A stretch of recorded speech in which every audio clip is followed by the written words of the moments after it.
Sebagai negara maritim, di mana 2/3 wilayahnya adalah perairan, pelabuhan memiliki peranan yang sangat besar di Indonesia. Pelabuhan adalah tempat kapal berlabuh, bersandar, naik atau turunnya penumpang, juga tempat bongkar muat barang, serta perpindahan intra dan antar moda transportasi. Pelabuhan merupakan pintu gerbang perekonomian negeri ini.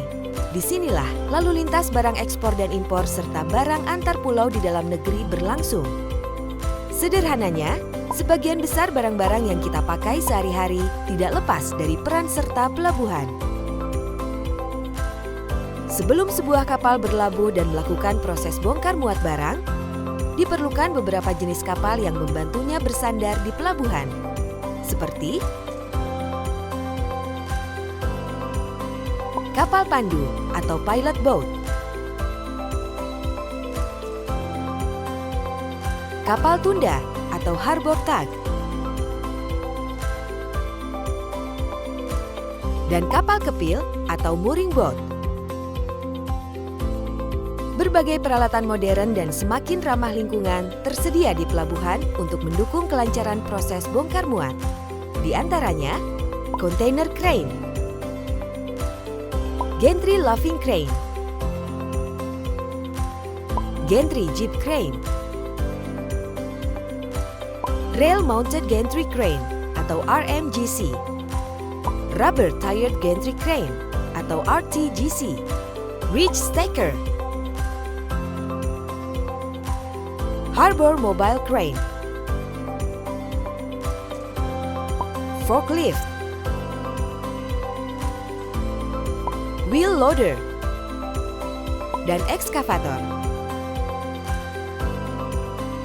Proses bongkar muat kapal berpengaruh terhadap harga jual suatu barang.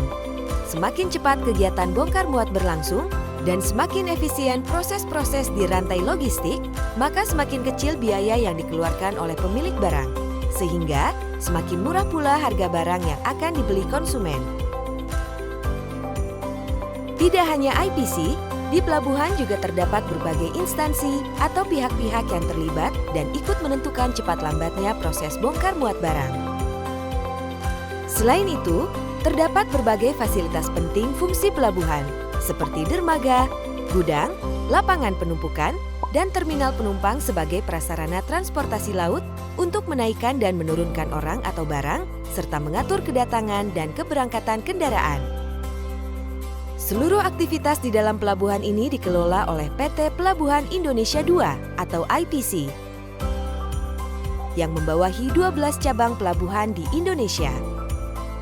IPC mulai beroperasi dari keputusan pemerintah RI untuk membangun perusahaan negara pelabuhan 1 sampai dengan 8 berdasarkan Undang-Undang Nomor 19 PRP tahun 1960.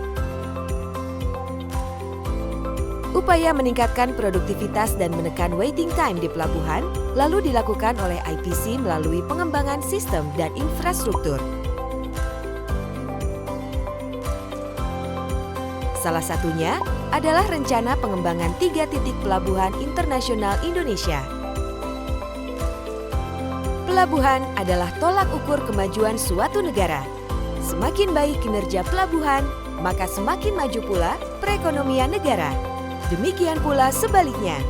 Dan semakin majunya perekonomian negara, semakin sejahteralah rakyat Indonesia. Mari kenali pelabuhan di Indonesia lebih dekat.